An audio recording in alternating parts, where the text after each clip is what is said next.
Merci. Jusqu'à 20 h, Foot One, Florian Pourrin.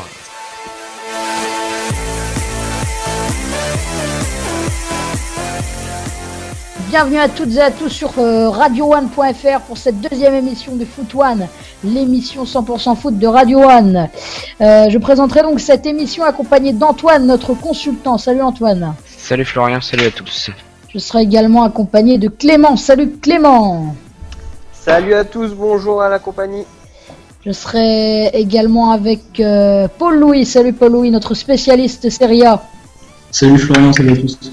Et je serai également avec Martin, notre spécialiste Première Ligue. Salut à tous, et oui, Première Ligue pour parler du meilleur championnat européen. Et au programme de cette émission, qui de Marseille ou de Monaco terminera 3ème de Ligue 1, une place synonyme de barrage de Ligue des Champions. Nous verrons cela avec un supporter monégasque. Non, pas de supporter monégasque malheureusement, mais on en parlera tout à l'heure. Nous parlerons également de football féminin à moins d'1 mois de la Coupe du Monde. Jusqu'où ira l'équipe de France? Peut-elle croire au titre? On verra tout cela avec Grégoire Quelin qui est notre invité ce soir. Salut Grégoire. Salut à tous. Ouais, toujours un plaisir de parler football féminin sur Radio One. Et puis on parlera également de Champions League, de Ligue Europa, sans oublier les pronostics de l'équipe de Foot One sur les matchs à ne pas manquer cette semaine.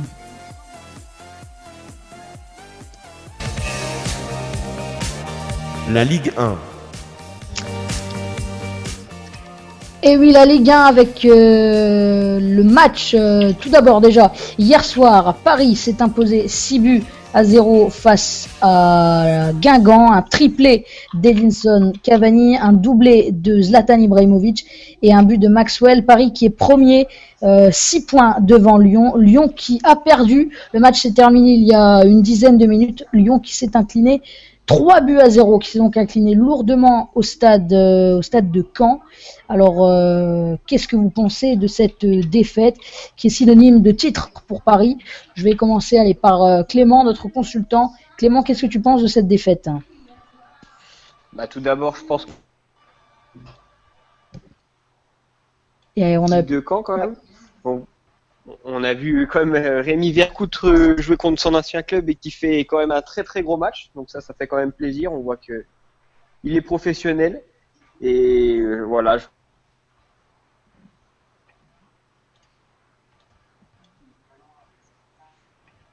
on a des petits problèmes apparemment avec Clément. Donc voilà, Caen qui s'est imposé 3-0 face à Lyon. Lyon qui avait pourtant la possession de balle, une large possession de balle pour Lyon, 70% de possession de balle. Lyon qui avait donc la possession et qui a perdu ce match 3-0. Lyon a 6 points de retard sur Paris et une différence de but moins bonne que Paris. La différence de Paris est de plus 45. La différence de but de Lyon est de plus 38. Ça fait 7 buts d'écart. À 2 journées de la fin, Paris sera champion. Antoine, qu'est-ce que tu en penses de ce match entre Caen et Lyon, cette défaite surprise? Parce que oui, c'est une surprise de Lyon. Antoine. Bah ouais, comme tu viens de le dire, c'est vraiment une surprise puisqu'on s'y attendait, mais vraiment pas du tout. Ça gâche tous les espoirs du titre pour Lyon à mon avis, puisque on pouvait encore peut-être y croire s'ils auraient gagné. Si ce soir ils gagnaient, ils étaient sûrs d'être en barrage de Ligue des Champions. Ce soir, voilà, ça remet la 2e place en jeu pour pourquoi pas Monaco. Et le titre, on peut lui dire au revoir. Ouais, c'est clair. En plus, Caen qui fait aussi une bonne opération avec cette victoire, parce que Caen avait 39 points, ils avaient juste 2 points d'avance sur Evian qui est la première équipe relégable, et là Caen qui respire un petit peu, qui est 13e avec 5 points d'avance sur Evian qui est 18e. Donc c'est aussi une bonne opération pour Caen. Voilà. On va parler un peu également de Ligue 2. Donc je vais annoncer les résultats de Ligue 2. Hier, on avait de nombreux matchs en Ligue 2. Niort a fait match nul 1 partout face à Auxerre. 3, qui est déjà en Ligue 1, s'est imposé 4-0 face à Arles-Avignon. Arles-Avignon qui, au contraire, est déjà relégué en National. Victoire d'Ajaccio contre Brest 2-1. 2 partout entre Valenciennes et Laval. 1-0 pour Châteauroux sur le terrain de Dijon. C'est une surprise. Châteauroux qui est 19e, qui est déjà relégué également en National, qui s'est imposé sur le terrain de Dijon. Dijon qui est 5e. Mauvaise opération pour Dijon, qui peut encore espérer la montée. Nancy s'est imposé sur le terrain de Clermont, un partout entre Orléans et Nîmes, 1-0 pour Tours sur le terrain de Le Havre, et puis Créteil et le Gazélec Ajaccio ont fait match nul, un partout. Donc, je rappelle que Troyes est déjà en Ligue 1, le Gazélec Ajaccio devrait accéder à la Ligue 1 sauf grosse catastrophe. Et puis pour la 3e place en Ligue 1, elle devrait être soit pour Angers, soit pour Nancy, soit pour Dijon. Mais pour l'instant, c'est Angers qui, avec un match en moins, a 2 points d'avance sur Nancy et Dijon. Voilà. Donc voilà, c'était la page Caen-Lyon et PSG Guingamp et la Ligue 2. On va passer à présent à la 3e place. Qui de Marseille ou Monaco terminera 3e. Est-ce qu'on a un jingle, Martin?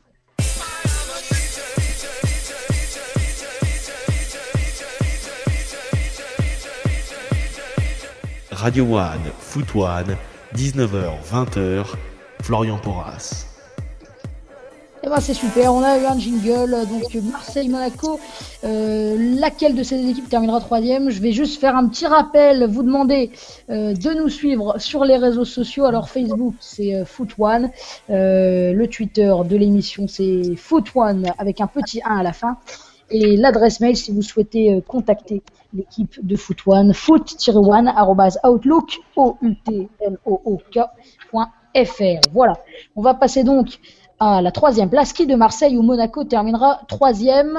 Antoine, qu'est-ce que tu en penses? C'est très indécis parce que si Monaco gagne demain, ils auront 3 points de retard sur Lyon. Après, on sait que Lyon a un calendrier quand même assez favorable, mais si ça fait comme là contre Caen, on les voyait déjà gagner et que finalement ils perdent, voilà. Metz la semaine prochaine affronte Monaco affronte Metz et Lyon affronte Bordeaux. Donc Bordeaux, Bordeaux, attention, ils peuvent encore attention à Bordeaux, quoi. C'est ça le truc. Et si Lyon perd contre Bordeaux et que Monaco gagne contre Metz, ce sera difficile. Ouais, c'est clair. Mais là, je rappelle que Lyon a 71 points, mais un match en plus. Ça veut dire que si Monaco gagne demain, Monaco sera à 3 points derrière Lyon, comme tu l'as dit. Et si c'est Marseille qui gagne demain, Marseille reviendra à 2 points. 2 petits points de Monaco. Donc voilà. Est-ce que vous pensez que ce sera Marseille, Monaco? Martin, qu'est-ce que tu en penses? Moi, je pense que Monaco peut revenir et le match de demain va être bien évidemment très très important pour les Monégasques. Marseille plutôt, non? Peut revenir. Oui, pardon, oui. Voilà, donc oui. Alors voilà. Donc je rappelle le classement de la Ligue 1. Paris est premier, donc quasiment champion avec 6 points d'avance sur Lyon. En 3e, on a Monaco, en 4e Marseille. Est-ce que vous pensez que Marseille peut terminer 5e et que Saint-Etienne peut terminer sur devant Marseille? Est-ce que vous pensez cela? Paul Louis. Oui, pourquoi pas. De toute façon, tout va dépendre du résultat de demain entre Marseille et Monaco. Si jamais Monaco venait à gagner, Marseille se retrouverait vraiment en très mauvaise posture, étant donné que Saint-Etienne affronte Nice. On peut imaginer une victoire des Verts demain après-midi, c'est à 17h. Donc à ce moment-là, imaginons que Saint-Etienne ait 3 points d'avance sur Marseille. Si on regarde le calendrier de plus près, on se rend compte que Marseille va devoir jouer contre Lille lors de la 37e journée, et vu la forme des Lillois en ce moment, qui sont pas mal du tout, qui peuvent même, pourquoi pas, espérer une place européenne, qui sont encore en course pour la 6e place, alors que Saint-Etienne doit se déplacer à Évian. Peut-être qu'Évian sera déjà condamné à la relégation, donc pourquoi pas. Saint-Etienne peut largement finir 4e, ce qui est d'ailleurs un des objectifs de Christophe Galtier. Il a dit en conférence de presse qu'il voulait cette 4e place pour éviter les tours préliminaires de la Ligue Europa qui se déroule l'été et qui fausse un petit peu la préparation des équipes. Et ça serait vraiment terrible pour Marseille de terminer 5e à la 5e position, alors que en moitié de saison, certains supporters imaginaient déjà Marseille champion, voire ou 2e au pire, mais jamais ils n'auraient imaginé 5e. Tiens, on a Arthur Massot qui vient d'arriver. Arthur Massot, supporter marseillais. Salut Arthur. Salut Florian, bonjour à tous. Alors Arthur, toi tu penses que Marseille peut terminer 3e. Alors pourquoi tu penses cela? Explique-nous. Alors même si Monaco est favori, même si Monaco objectivement a 70% de chance d'être sur le podium à la fin de la saison, il y a quand même des raisons de croire à l'Olympique de Marseille sur le podium et en Ligue des Champions la saison prochaine. Pourquoi? Tout d'abord parce que les actionnaires, notamment Margareta Dreyfus, vont sûrement venir voir les joueurs en entraînement, vouloir mettre une pression en leur disant qu'ils peuvent avoir des primes au niveau du salaire, car une victoire en Ligue des Champions, ça rapporte énormément d'argent et c'est essentiel pour un club comme l'Olympique de Marseille. Autre raison, et 4 joueurs qui vont partir à la fin de la saison libres: André Ayew, André-Pierre Gignac, Rod Fanny et Jérémy Morel. Alors ils vont vouloir briller pour se faire recruter dans les plus grands clubs possibles. On sait qu'ils ont tous des touches, mais il faut convaincre les recruteurs, car on sait que le marché est relevé. Alors également, on peut ajouter à ces 4 joueurs Nicolas Nkoulou et Steve Mandanda, qui font des miracles depuis plusieurs saisons avec l'Olympique de Marseille, et qui devraient eux aussi être courtisés. Alors pour attirer les convoitiers, ils vont eux aussi essayer de se montrer, même si c'est plus compliqué pour Nicolas Nkoulou depuis son retour de blessure. Autre raison, Marcelo Bielsa qui a dit enfin qu'il veut rester, et donc il va falloir convaincre les dirigeants. Si pour les supporters il n'y a pas de problème, ce sont les actionnaires qui nomment les entraîneurs, et notamment le président Vincent Labrune. Une autre raison, le programme. Avec tout d'abord Monaco. Monaco, ça peut être l'occasion de relancer une dynamique. Marseille qui a eu beaucoup de mal face au gros cette saison. Alors pourquoi pas sortir le match qu'il faut au bon moment. Ce sera donc demain soir à 21h. Les 2 autres matchs sera face à Lille. Lille que Marseille avait battu au match aller. C'était au Stade Vélodrome sur un but de Michy Batshuayi. C'était en match qui avait permis à l'Olympique de Marseille d'être champion d'automne. Et ensuite Bastia, une équipe à laquelle Marseille avait marqué 3 buts à l'extérieur dès la première journée. Ça avait finalement fait 3-3. Et donc Marseille voudra prendre sa revanche.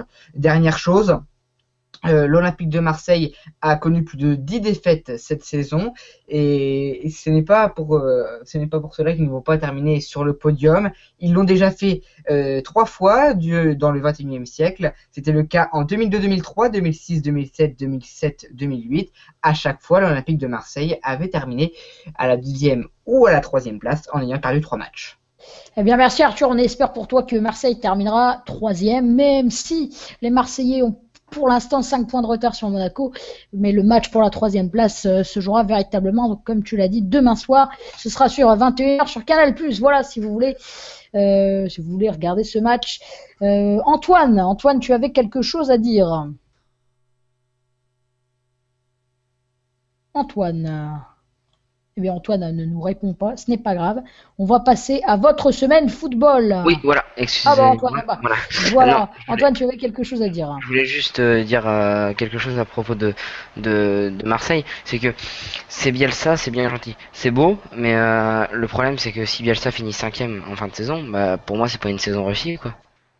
Je sais pas ce que vous en pensez, mais en début de saison, Marseille visait le podium et la Ligue des Champions.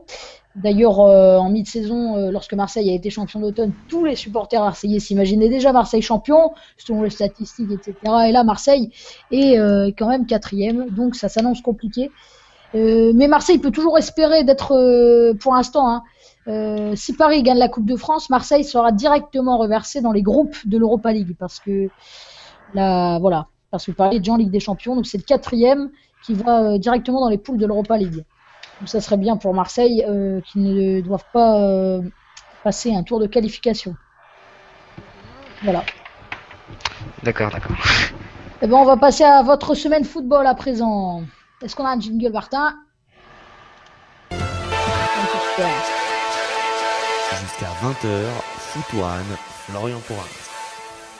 C'est magnifique, ce jingle, ça fait plaisir. Bon, on va passer donc à votre semaine football, le calendrier des matchs à ne pas louper la semaine prochaine, à commencer par ce soir. Ce soir, on a 5 matchs de Ligue 1 au programme. Bordeaux reçoit Nantes, Évian reçoit Reims, Metz reçoit Lorient, Bastia va à Rennes et Lille se déplace à Toulouse. On a également de la Première Ligue, c'est en ce moment Crystal Palace, Manchester United. On vous parlera de Première Ligue tout à l'heure avec Martin, mais là on a de la Première Ligue en ce moment et si je me trompe pas, ça fait 1-0 pour 1-0 pour Manchester United. City, United, oui. Voilà, sur le terrain de Crystal Palace, un but de Juan Mata.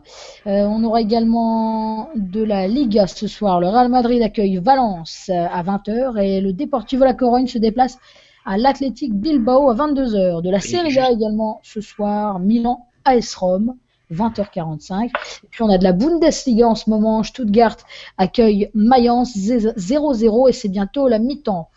On a du foot également demain, bien évidemment, au programme de la Ligue 1.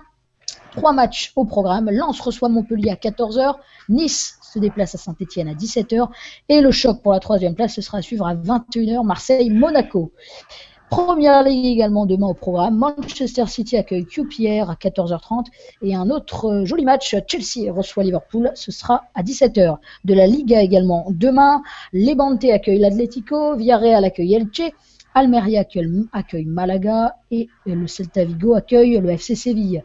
De la Serie A demain, le Chievo Vérone reçoit l'Hellas Vérone. Ce sera donc le derby de Vérone à 12h30.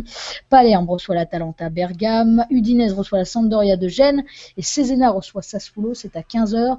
Empoli reçoit la Fiorentina et Parme reçoit Naples à 18h. Et puis un joli match également le soir à 21h. La Lazio de Rome, 2e, reçoit l'Inter de Milan. L'Inter de Milan qui est 8e, pardon. On a également de la Bundesliga demain. Paderborn accueille Wolfsburg à 15h30 et Cologne accueille Schalke à 17h30.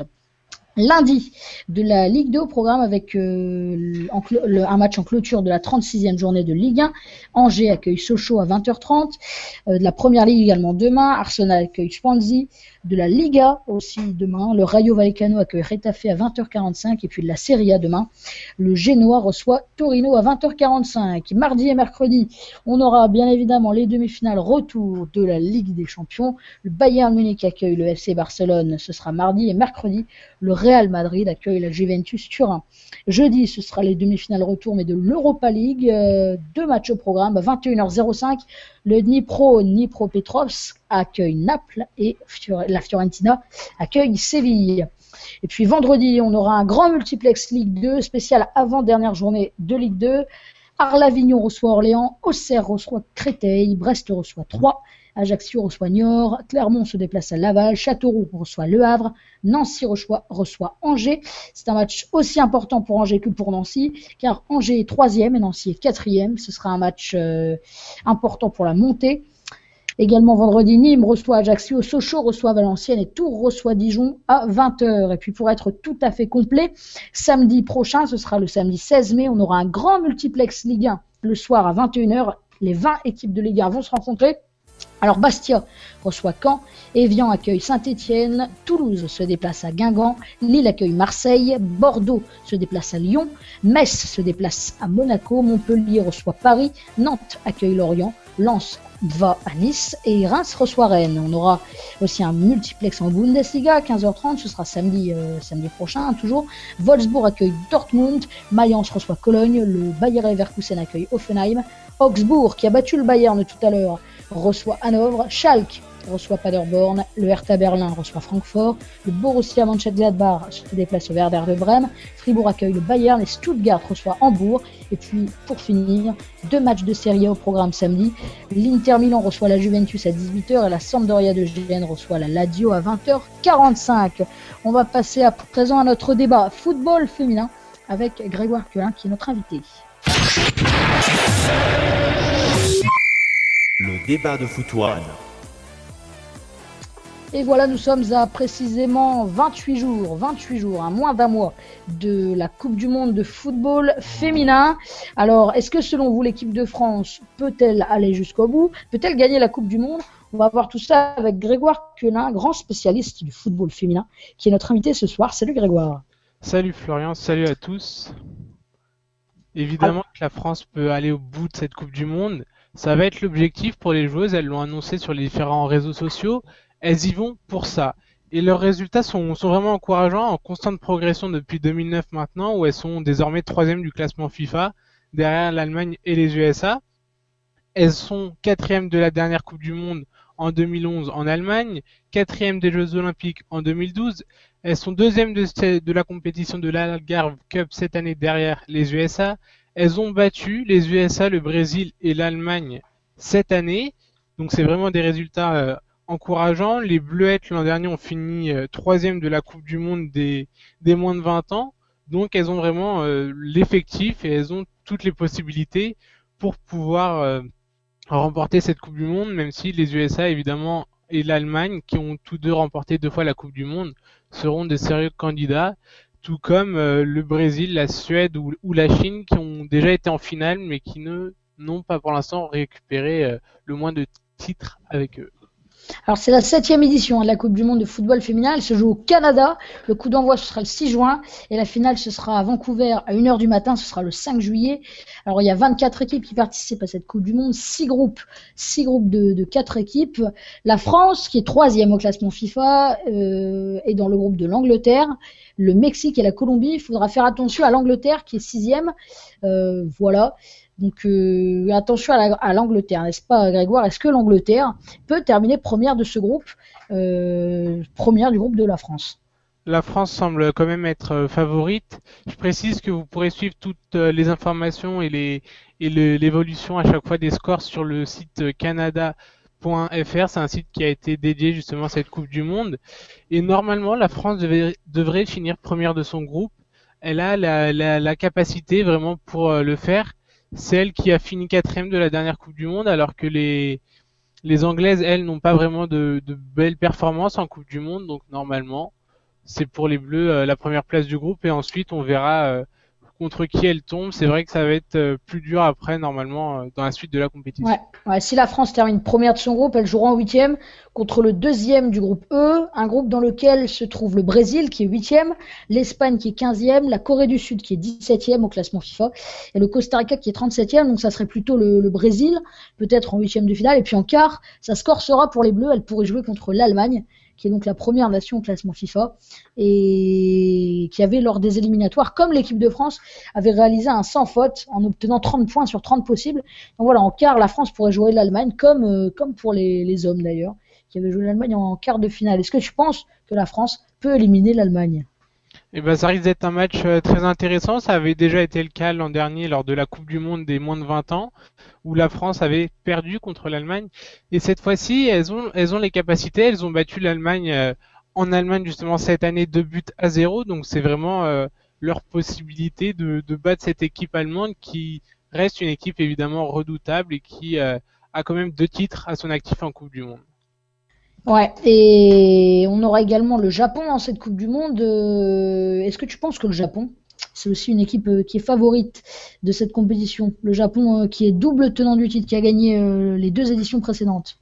Le Japon, évidemment, arrive avec une certaine expérience. Comme tu viens de le dire, ils ont déjà gagné la Coupe du Monde la dernière fois. C'était la première fois qu'ils l'ont remportée et non la deuxième. Mais après, c'est vrai que l'Allemagne et les USA semblent quand même supérieurs encore une fois au Japon. Mais le Japon avait créé la surprise la dernière fois, alors pourquoi pas cette fois-ci? Oui, alors on a Antoine qui désire poser une question, qui désire te poser une question. Donc vas-y Antoine.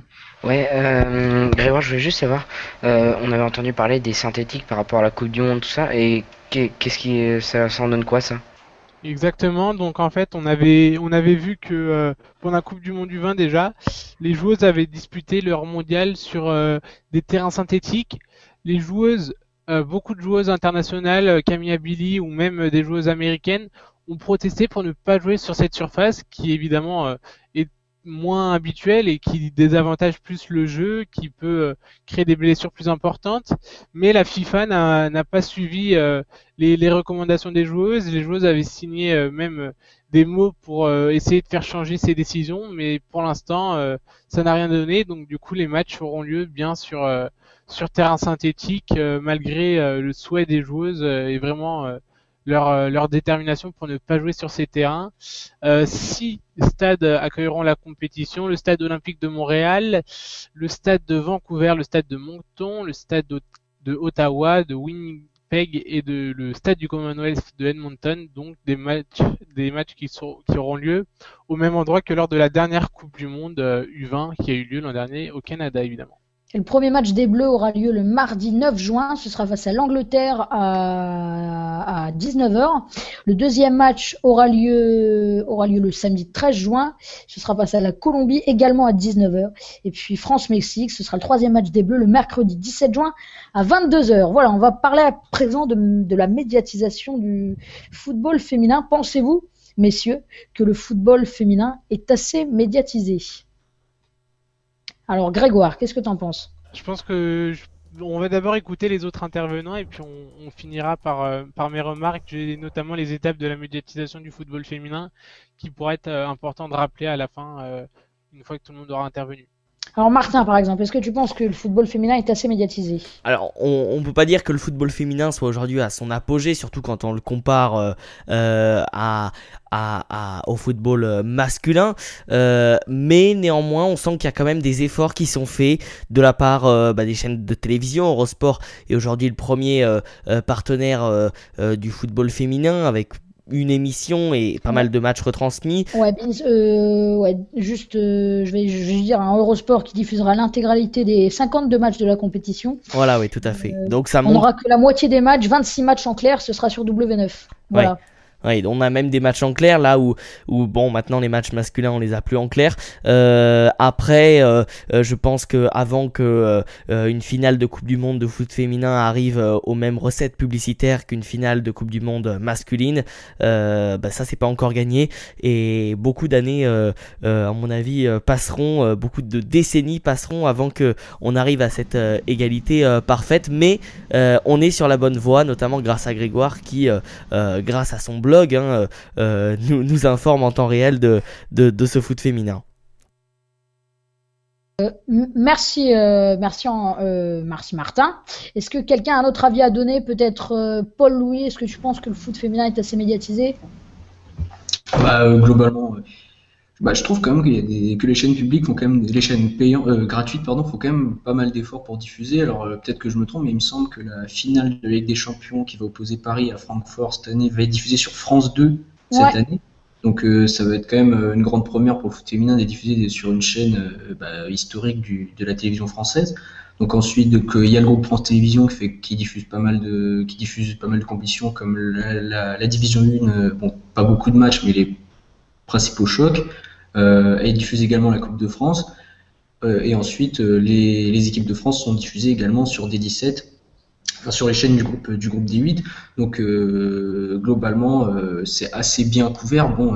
Après, par rapport à ce que c'était avant, moi je me souviens que il y a 4 ou 5 ans, avant la Coupe du Monde 2011, qui a été vraiment avec les bons résultats de l'équipe de France, qui a vraiment lancé un petit peu la médiatisation du football féminin. Moi, je me souviens pas du tout de voir du foot féminin à la télévision. Après, mais je pense que moi, je connais pas bien le foot féminin pour parler. Et je pense que Grégoire connaît ça bien mieux que moi. Ouais, Grégoire, t'as un avis à donner sur le sujet? Évidemment, pour moi, le football féminin n'est pas assez médiatisé. On a des grandes étapes qui ont marqué quand même cette médiatisation, à commencer par 2009 et une campagne réalisée par les joueuses de l'équipe de France qui avaient posé nues et avec le slogan « Faut-il en arriver là pour que vous veniez nous voir jouer ?» Ça avait beaucoup marché et donc c'était une première étape pour cette médiatisation. La vraie étape, ça reste quand même 2011 avec la Coupe du Monde en Allemagne, où les joueuses sont passées de l'anonymat à un public donc qui désormais suit les matchs, et notamment une demi-finale contre le Canada qui avait été diffusée sur D8 et qui avait fait 2 millions de téléspectateurs. C'était le record de la TNT à cette époque-là. Ensuite, donc on a la Coupe du Monde qui approche au Canada, qui risque encore une fois de faire relever cette médiatisation. La Coupe du Monde 2019 qui sera organisée en France. Et donc enfin, vous en avez parlé, le 14 mai prochain, la finale de Ligue des Champions qui sera diffusée sur France 2. Première fois que donc ça sera sur cette chaîne. D'habitude, c'est sur France 4, comme vous l'avez aussi évoqué. Quelques chiffres rapidement pour resituer aussi la médiatisation. 50% des Françaises pratiquent une activité sportive contre 37% en Europe. Et donc, il y a en foot 83 000 licenciés. En 2014, c'est 19% de plus que l'année précédente. Et 70%, ça c'est vraiment une information importante, 70% des personnes trouvent le sport féminin aussi intéressant que le sport masculin. Et pourtant, d'après une étude du CSA qui date de début 2015, 7% du sport diffusé est du sport féminin. Donc ça montre vraiment l'écart entre ces deux, entre le sport masculin et le sport féminin pour l'instant. Donc on a des points positifs, des points négatifs. Les points positifs pour cette médiatisation, c'est l'image positive des joueuses, qui sont modestes, qui sont accessibles aussi.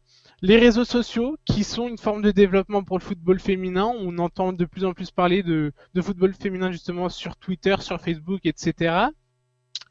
En ce qui concerne le jeu, il y a moins de simulation, c'est très technique et très fluide, il y a beaucoup d'actions et de buts et ça peut permettre aux gens de venir s'intéresser au football féminin.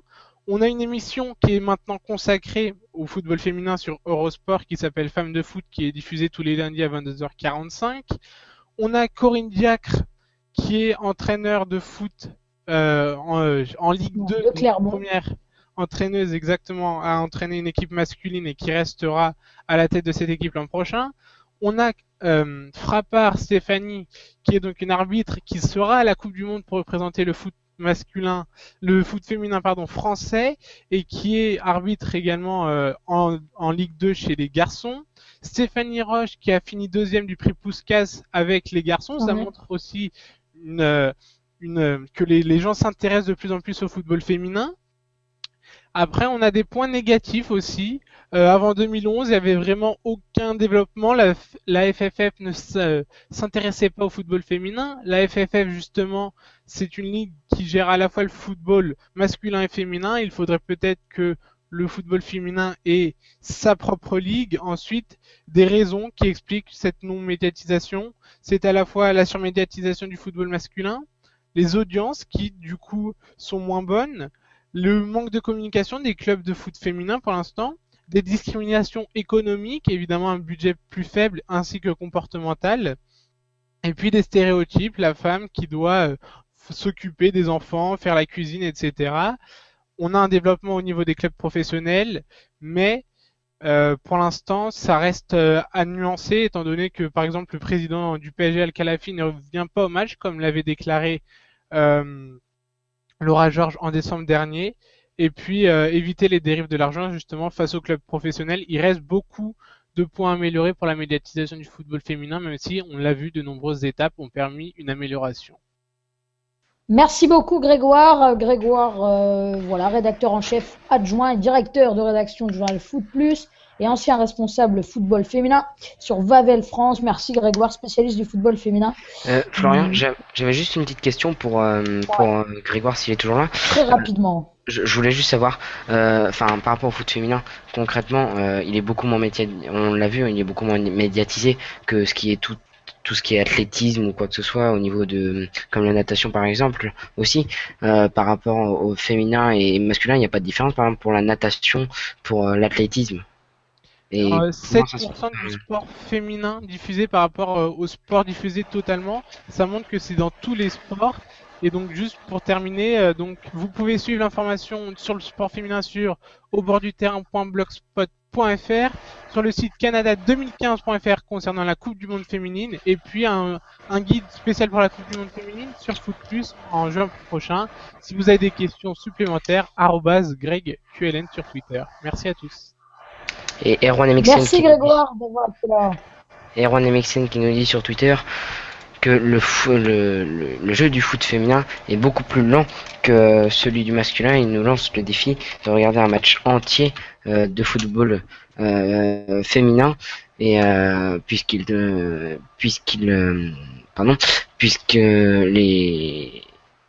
jeu est beaucoup plus lent. Pardon.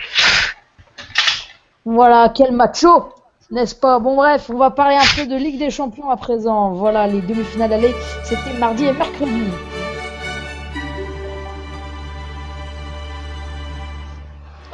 Et le Barça devrait se qualifier pour la finale après sa victoire, sa facile victoire et impressionnante victoire 3-1 face au Bayern Munich. Au vu du match réalisé par Messi, pensez-vous que Messi est le meilleur joueur du monde, voire même de tous les temps? Quel est votre avis sur le sujet, Antoine? Par rapport à Messi, on l'a vu contre le Bayern, il fait des choses exceptionnelles, il est capable d'à peu près tout. Il a 4 ballons d'or si je me trompe pas. C'est voilà, c'est un génie, on va dire. Après, par rapport à Ronaldo, il y a une concurrence phénoménale entre ces deux joueurs, mais je pense que voilà, Messi est meilleur. Voilà. Enfin, après, ça dépend des cas, mais c'est pas le même joueur. Ouais, Martin, qu'est-ce que t'en penses, Messi? Est-ce que c'est le meilleur de tous les temps, le meilleur du monde? Qu'est-ce que t'en penses? Alors de tous les temps, ce serait peut-être énorme, mais en tout cas c'est certainement le meilleur de sa génération, hein. Ce qu'il a fait encore, on l'a vu mercredi soir, c'était assez exceptionnel. Ses statistiques personnelles, elles sont juste incroyables, et aucun autre joueur du monde n'est aussi efficace comme lui, hein. Même Ronaldo ne l'est pas autant, il est souvent aussi moins précis que Messi. Paul-Louis, t'en penses quoi, Messi? Est-ce que c'est le meilleur du monde de tous les temps? Qu'est-ce que t'en penses? Le meilleur du monde, le meilleur joueur du monde, oui, oui, incontestablement. Ce qu'il fait, c'est incroyable sur un terrain, c'est un génie. De toute façon, il est sur notre planète. On peut pas le comparer à un autre joueur, peut-être à Ronaldo, mais on peut le comparer à aucun autre joueur.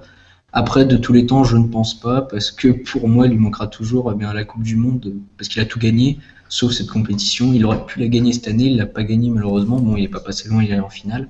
Mais pour moi, il lui manquera toujours la Coupe du Monde. Il faudrait qu'il gagne la Coupe du Monde pour qu'il soit considéré comme le meilleur joueur de tous les temps. Parce que quand on parle de meilleur joueur de tous les temps, on parle toujours de Pelé, de Maradona, peut-être de Zidane. Et tous ces grands joueurs ont gagné une Coupe du Monde. Donc, c'est vrai que c'est dommage pour lui. Voilà. Il est stratosphérique. C'est le meilleur joueur du monde, c'est sûr. Il est sur notre planète. Mais je pense que pour être considéré comme le meilleur joueur de tous les temps, faut gagner une grosse compétition avec ta sélection, et malheureusement il n'a pas pour le moment. Peut-être qu'en 2018 il l'aura, je ne sais pas. Il aura quand même 31 ans en 2018, donc oui, c'est sûr. J'espère. Il sera peut-être toujours, il sera forcément pas aussi en forme qu'aujourd'hui, mais pourquoi pas tenter de la gagner. Oui, mais ça, on verra bien. Après, de toute façon, il y a la Copa América cet été, donc on va voir un peu la sélection argentine face à d'autres équipes sud-américaines. D'ailleurs, je pense que cette compétition va être très bonne à suivre vu le niveau des équipes sud-américaines cette année, l'année dernière, pardon, à la Coupe du Monde. Donc oui, je souhaite à Messi qu'il devienne le meilleur joueur de tous les temps en gagnant la Coupe du Monde 2018. Mais bon, ça, on aura le temps d'en reparler. Voilà, Barça-Bayern. Donc, si vous aimez parier, les cotes, donc Bayern-Barça, ce sera mercredi ou mardi? Ce sera Bayern-Barça. Mardi. Ce sera mardi, Bayern-Barça, donc la cote, si vous aimez parier, la cote pour le Bayern est à 2,45, la cote du Barça est à 2,60 et la cote du match nul est à 3,50. On a eu également Juventus-Real Madrid, c'était mardi. La Juventus a battu le Real Madrid 2-1 grâce à des buts de Tevez et Morata pour la Juventus et un but de Ronaldo pour le Real Madrid. Est-ce que la Juventus va aller en finale de la Ligue des Champions? Quel est ton avis, Nicolas? Pour commencer. Ah, Nicolas, apparemment, qui... Allô? Nicolas. Oui, Nicolas. Ouais. Quel est ton Salut avis? les gars, ça va? Ça va. Écoute, non. Ça dépend. Y a pas Modric, c'est ça? Ouais. Allô? Ouais, y a pas Modric. Écoute, je sais pas, moi je vais te dire voilà, le Real, parce qu'ils vont les exploser. Ils vont les exploser. Ouais, c'est clair. Ouais. On verra ça. Ils ont raté toutes leurs passes à l'aller. Et d'ailleurs, la Juve n'a pratiquement fait que de défendre, mais ils avaient un super potentiel offensif. J'ai trouvé à chaque fois qu'ils attaquaient, ça faisait mal. Donc je sais pas. Même s'il y a un but de la Juve, le Real passera, je pense. Voilà, on verra ça mercredi. Juventus, Real Madrid, ce sera à suivre sur Beansport. Voilà, on va parler très rapidement de Ligue Europa également. On avait les demi-finales aller la semaine dernière. Est-ce qu'on a un jingle, Martin? Pas pour la Ligue Europa. Pas de jingle, bon c'est pas grave. Alors Naples a fait match nul face au Dniepropetrovsk, un but partout. Et puis Séville a battu la Fiorentina 3-0. Donc Séville devrait se qualifier pour la finale. Ça serait la deuxième fois consécutive. L'année dernière, Séville avait gagné la Ligue Europa. Et donc Naples Dniepropetrovsk, c'est plus indécis, mais en tout cas ça va être très compliqué pour Naples, car on a un but à l'extérieur pour le Dniepro, et Naples qui va se déplacer en Ukraine. C'est toujours compliqué de jouer en Ukraine. On l'a vu notamment en Ligue des Champions cette année, où le Bayern avait fait 0-0 en Ukraine face au Shakhtar Donetsk. Donc ça serait vraiment une belle surprise. C'est le Dniepropetrovsk arrivé à se qualifier pour la finale. Cependant, le but qu'ils ont marqué face à Naples, c'était un but entaché d'un hors-jeu. Donc ça pourrait faire également polémique s'ils venaient à se qualifier pour la finale. Voilà. On va à présent écouter notre spécialiste Serie A. C'est Paul Louis qui est notre donc spécialiste Serie A qui va nous parler de son championnat. Paul Louis, on t'écoute. Serie A. Et oui, on va débuter tout de suite ce petit point sur la Serie A en évoquant les rumeurs de transfert, les différentes rumeurs de transfert. On va commencer par parler du cas d'Edinson Cavani, le Parisien. Donc, selon la Gazzetta dello Sport de ce matin, journal italien, Cavani pourrait aller à la Juventus Turin avec un contrat de 4 ans. Donc, évidemment, ce n'est qu'une rumeur, c'est une information évidemment à prendre avec des pincettes. Évidemment.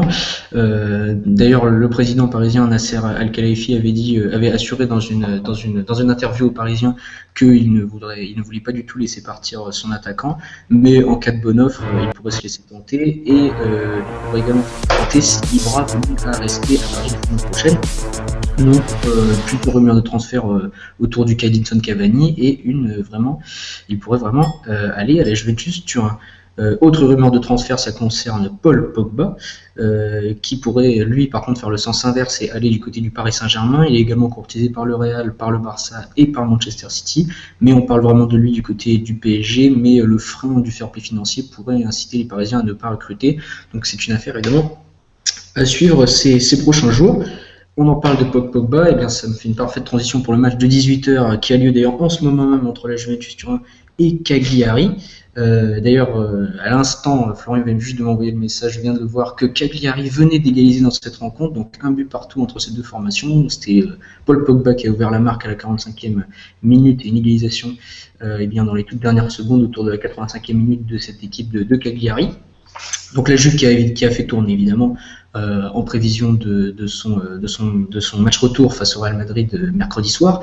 Buffon, Chiellini, Bonucci, Morata et Evra étaient sur le banc et Tevez et Pirlo n'étaient même pas sur la feuille de match, mais donc c'était le retour de Paul Pogba après 2 mois d'absence depuis le 9 mars jour pour jour et un match face à Sassuolo, il a marqué, donc il a l'air d'être d'être remis de sa blessure. Normalement il devait revenir pour le match retour, donc c'est une bonne nouvelle pour Massimiliano Allegri en vue bien de la demi-finale retour. On sait que c'était Sturaro qui avait dû jouer au milieu de terrain, même s'il avait été très bon, il n'y a rien à dire face au Real Madrid, mais l'apport de Paul Pogba pourrait aider, surtout s'il pouvait être, à mon avis il ne sera pas à 100%, mais il pourrait quand même apporter, pourquoi pas entrer en jeu dans cette rencontre.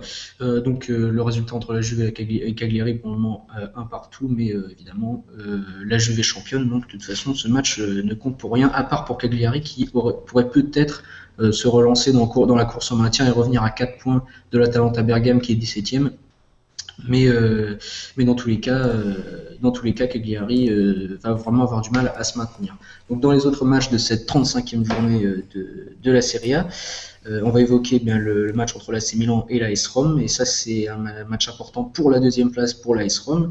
L'AS Rome qui va mieux, qui s'est imposé la semaine dernière lors de la 34e journée face au Genoa avec des buts de Doumbia qui marche bien en ce moment, qui a mis 2 buts en 2 matchs. Et on les attendait ceux-là, ils sont venus finalement. Il y a également eu un super but de Florenzi, je ne sais pas si vous l'avez vu, mais je vous invite vraiment à aller le voir, il est très très beau. Et donc l'AS Rome qui va se déplacer à l'AC Milan, qui est évidemment dans une très mauvaise série, qui vient de perdre 3-0 à Naples dimanche, qui avait perdu également face au Genoa à domicile, donc l'AC Milan qui n'a plus rien à jouer. Puis de toute façon qui n'est vraiment pas à son niveau d'antan. Donc l'AS Rome pourrait aller gagner à l'AC Milan, même si personnellement je ne les vois pas aller gagner. Je sais que l'AS Rome sont les spécialistes pour le match nul, donc de toute façon on en reparlera pendant les pronostics. Moi je parierais sur un match nul entre ces deux formations. Donc l'AS Rome qui est deuxième avec 64 points avant le match, donc à 1 point d'avance sur la Lazio qui a donc 63 points. La Lazio elle reçoit l'Inter Milan demain à 20h45. La Lazio qui a été ralentie la semaine dernière à Bergame dans sa bonne série, elle a fait un but partout face au 17e de Serie A, mais néanmoins le bilan à domicile de la Lazio devrait leur permettre de battre l'Inter. On rappelle le bilan de la Lazio à domicile, c'est 12 victoires, 4 défaites. Donc elle va affronter une Inter qui est très irrégulière comme je vous l'ai dit et qui vient de faire 0-0 face au Chievo Vérone. Donc normalement la Lazio devrait pouvoir s'imposer et donc rester en course pour la deuxième place qui est directement qualificative pour la phase de groupe de la Ligue des Champions. Pour ce qui est du Napoli qui est quatrième avec donc 4 points de retard, qui a 59 points, qui est 4 points de retard sur la Lazio qui est troisième. La Napoli se déplace à Parme, donc normalement ça devrait être une formalité pour le Napoli, même si elle aura peut-être la tête à sa demi-finale retour de Serie A. Mais bon, vu la situation de Parme, normalement ça devrait aller pour les Napolitains qui ont quand même battu lors de la dernière journée, comme je vous le disais, l'AC Milan 3-0 chez eux. Donc normalement pas de souci pour Parme, pour le Napoli face à Parme. Pour ce qui est des autres matchs qu'on pourrait suivre intéressants, il y a le déplacement de la Fiorentina à Empoli, donc ça concerne la lutte pour la 5e place. Pareil pour la Sampdoria de Gênes qui va jouer à l'Udinese à 15h demain du coup. Et sinon il y a le Chievo Vérone qui affronte l'Hellas Vérone, donc c'est un derby qui n'a pas vraiment d'enjeu, mais bon c'est quand même un derby, c'est toujours intéressant à suivre. Mais juste pour vous dire que quand on pourra peut-être avoir 4, c'est mal parti, mais on va peut-être avoir 4 représentants italiens en Ligue des Champions l'année prochaine. Mais bon, c'est très mal parti, on aurait pu les avoir. Il aurait fallu qu'un club italien gagne la Ligue Europa, parce que maintenant, gagner la Ligue Europa vous donne un accès direct pour la Ligue des Champions. Ouais, ça serait Naples qui a fait match. Naples qui pourrait encore, la Fiorentina c'est mort. Mais ouais. Naples pourrait, vu leur match qu'ils ont fait contre Dnipro Petrovsk, Naples a quand même les qualités offensives pour battre Dnipro Petrovsk. Mais comme tu l'as dit, je suis d'accord avec toi, aller jouer en Ukraine c'est jamais simple.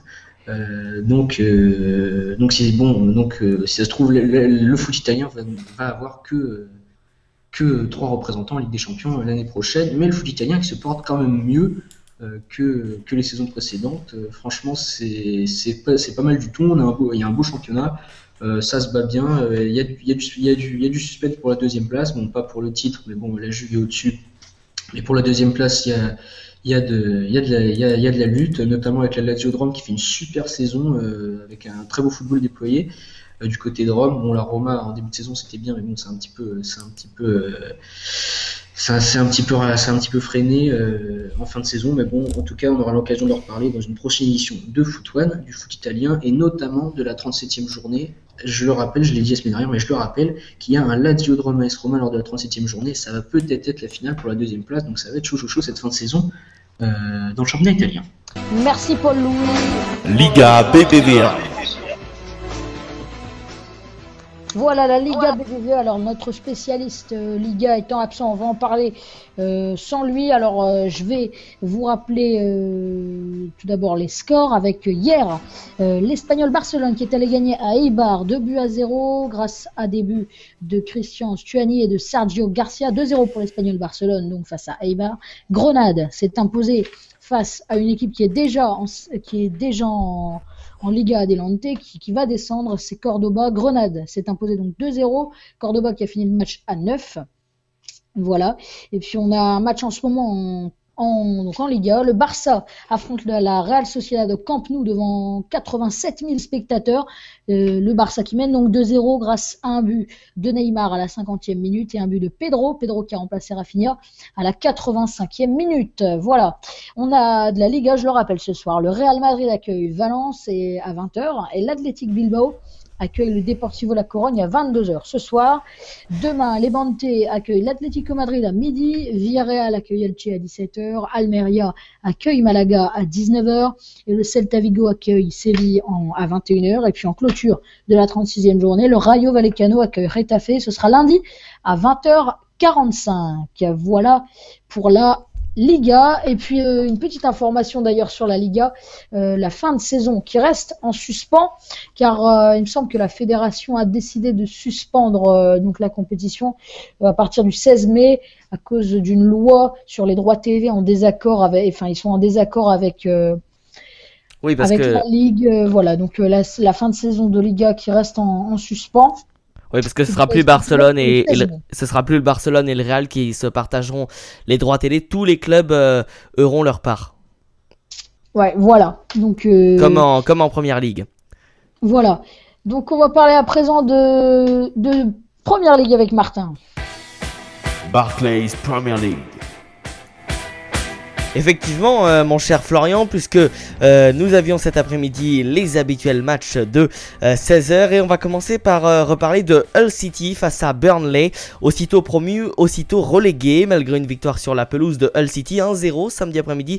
Burnley est mathématiquement relégué en Championship, la deuxième division anglaise. Les Clarlets sont marqués pour la première fois en 10 heures de jeu par Danny Ings à la 62e minute. Les Clarets de Burnley pourrait également être suivi très vite à l'étage inférieur par un autre promu, les Queen's Park Rangers. Tout autre résultat qu'une victoire demain dimanche à Manchester contre City condamnerait en effet le club de l'ouest de Londres à 9 longueurs du maintien. QPR est même obligé de remporter ses 3 derniers matchs pour espérer que tous ses rivaux directs perdent les leurs. La mauvaise affaire du jour est aussi pour Hull que Burnley pourrait entraîner dans sa chute avec 2 points de retard sur Newcastle et Sunderland. Le club de Steve Bruce a remonté il y a 2 ans, est en grand danger avant de se déplacer à Tottenham et de recevoir United pour les 2 derniers matchs. Revenons à cette 36e journée et c'est Leicester, le 3e promu, qui est lui dans une situation bien meilleure, 15e et 3 points d'avance sur Hull, même si sa victoire sur Southampton 2-0, la 6e en 7 matchs, ne le sauve pas encore. Pour récapituler, donc je vous rappelle les résultats de l'après-midi. La victoire donc de Sunderland sur Everton 2-0, victoire d'Aston Villa sur West Ham 1-0. Hull City a donc perdu sur sa pelouse face à Burnley 1-0. Le Leicester s'est imposé face à Southampton, je vous le rappelle, 2-0. Newcastle West Bromwich 1-1. Stoke City, belle victoire de Stoke City face à Tottenham 3-0. Et puis c'est en ce moment Crystal Palace qui joue face à Manchester United 1-1. Un premier but de Juan Mata à la 20e minute sur penalty. Et puis l'égalisation de Crystal Palace à la 57e de Puncheon.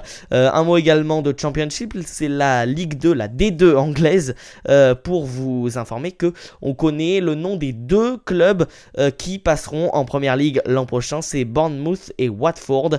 Un barrage d'accession aura lieu entre Norwich, Middlesbrough, Brentford et Ipswich.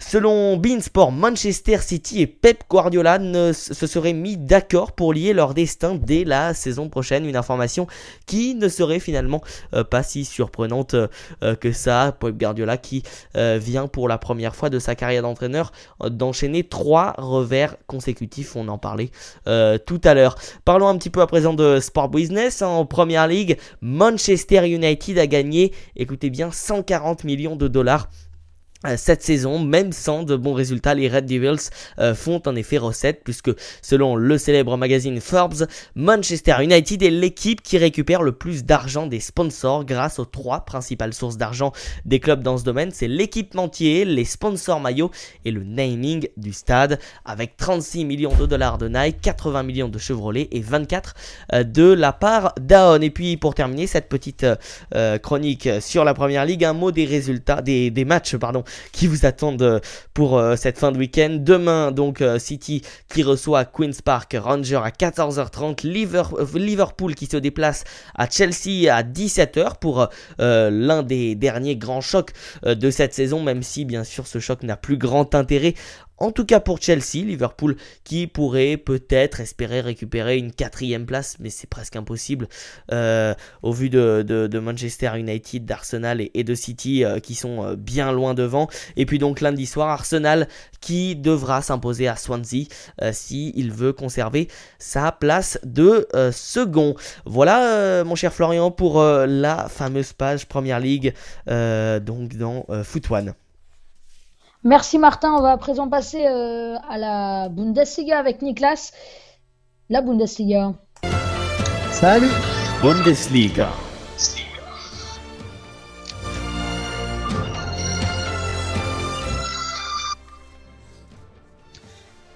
La Bundesliga avec Niklas. Ouais, désolé, j'avais pas entendu.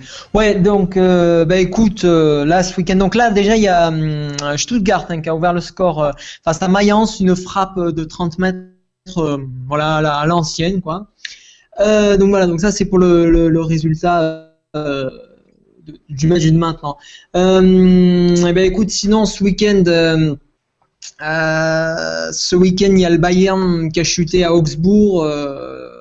Après sa défaite là, donc en plus le Bayern a été réduit à 10 très vite. D'ailleurs, j'aimerais bien qu'on parle de Pep Guardiola, mais avant je voulais vous dire quelques résultats. Déjà, il y a Mönchengladbach qui fait la super bonne affaire parce qu'ils passent deuxième, parce qu'ils ont battu le Bayer Leverkusen 3-0. Donc du coup, ils sont carrément deuxième en attendant le match de Wolfsburg de demain.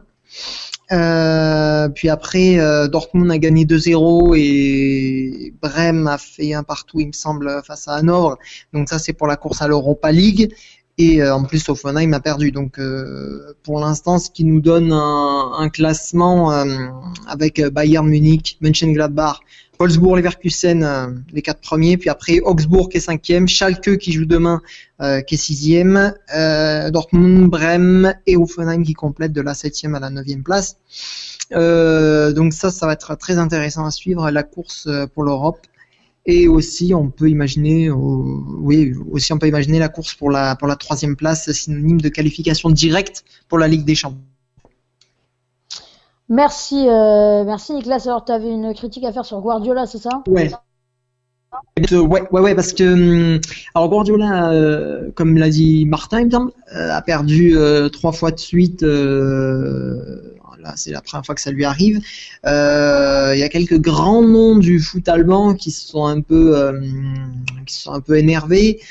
Déjà il y a Franz Beckenbauer qui a critiqué et Pep Guardiola et Götze en disant que Götze était juvénile, était qu'un poussin. Il parlait par rapport au duel perdu. Suite au duel perdu, il s'arrête et il est encore trop jeune pour le Bayern. Vous avez dû entendre aussi Müller qui a demandé est-ce que cette merde peut s'arrêter à propos des plans tactiques de Guardiola. Suite à ça, c'est justement ces plans tactiques, Oliver Kahn a trouvé cette décision naïve. A trouvé cette décision naïve. Donc là aussi, il a critiqué Pep Guardiola. Il y a Stefan Effenberg aussi qui a critiqué qui a dit c'était bien beau d'avoir la possession de balle, mais si vous n'en faites rien, ça ne sert à rien.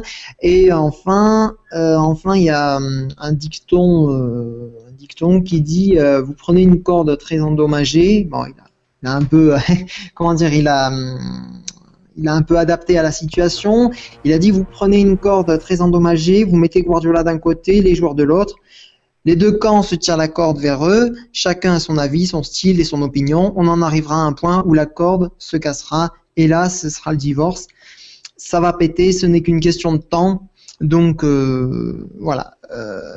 Je pense que Guardiola, après ça c'est mon avis personnel, je pense que Guardiola, en l'espace de 2 ans, il aura pas flingué le club, mais il aura fait beaucoup de mal. Ouais, il a ramené ses Espagnols, il a tenté de mettre un projet de jeu avec lesquels les joueurs allemands ne sont pas formés à ça. Donc en même temps ils ne sont pas assez techniques. Donc voilà, le truc c'est comment dire. Ils ne sont pas formés à ça, donc ils ne peuvent pas le faire. Il y a des joueurs qui ont saturé. Là, j'ai parlé de Müller, mais Schweinsteiger n'a toujours pas prolongé.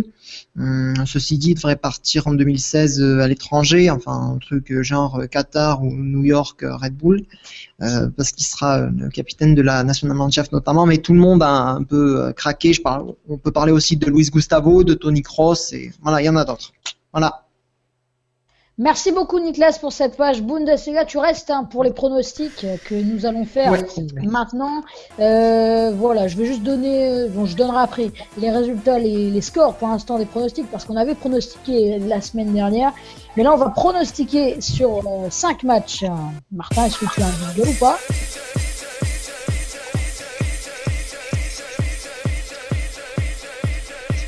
Radio One, Foot One, 19h-20h, Florian Porras. Et voilà, il est 19h59, donc on termine par les pronostics avec 5 matchs que nous allons pronostiquer. Donc Real Madrid-Valence, ce sera ce soir à 20h. AC Milan, AS Rome, c'est ce soir à 20h45. Marseille-Monaco, ce sera dimanche à 21h. Chelsea-Liverpool, ce sera dimanche en Première Ligue à 17h. Et Arsenal-Swansea, lundi à 21h. On commence par Antoine. Antoine, Real Madrid-Valence, quel est ton pronostic? Eh bien, pour moi, ce sera Real Madrid. Real Madrid, AC Milan, AS Rome. L'AS Rome. Marseille-Monaco. Monaco. Chelsea-Liverpool. Chelsea. Et Arsenal-Swansea. Arsenal. On va passer à présent au pronostic de Martin. Martin, Real Madrid-Valence. Real Madrid. AC Milan, AS Rome. L'AS Rome. Marseille-Monaco. Marseille. Chelsea-Liverpool. Allez, Liverpool. Et Arsenal-Swansea. Arsenal. Nicolas, alors Real Madrid-Valence. Nul. Match nul donc. AC Milan, AS Rome. Oh là là, ben Rome. Marseille-Monaco. Monaco. Chelsea-Liverpool. Ouais, nul. Et Arsenal-Swansea. Ouais, Arsenal. Paul-Louis, est-ce que tu es toujours là? Je suis là. Alors, Arsenal-Swansea. Arsenal. Real Madrid-Valence. Real Madrid. AC Milan, AS Rome. Match nul. Match nul. Marseille-Monaco. Match nul aussi. Et Chelsea-Liverpool. Chelsea. Et puis, moi, je vais donner mes pronostics. Real Madrid-Valence. Bon, je vais tenter le match nul. Même si, oui, match nul, AC Milan, AS Rome, Marseille-Monaco, Monaco, Chelsea-Liverpool, Chelsea. Et puis, Arsenal-Swansea. Et puis non, Chelsea-Liverpool, je vais mettre match nul, allez. Voilà pour les pronostics. Au classement des pronostics, pour l'instant, c'est Antoine qui est en tête à égalité avec Paul-Louis. Ils ont tous les deux 5 points, ils ont trouvé tous les pronostics de la semaine dernière. Clément est deuxième avec 4 points. Clément qui n'a malheureusement pas pu être là aujourd'hui. Moi je suis troisième avec 3 points. Raphaël est quatrième. Raphaël qui n'a pas pu être là aujourd'hui, il a 2 points. Et Nicolas qui n'était pas là la semaine dernière. On verra donc les résultats des pronostics. Voilà. Alors merci à tous de nous avoir suivis. On se retrouve la semaine prochaine à la même heure, le même jour sur Radio One. Je rappelle que c'était une émission exceptionnelle car normalement c'est Antoine qui présente cette émission.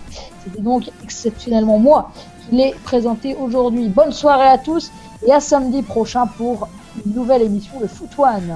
À samedi prochain. Ciao. Bonne soirée à tous.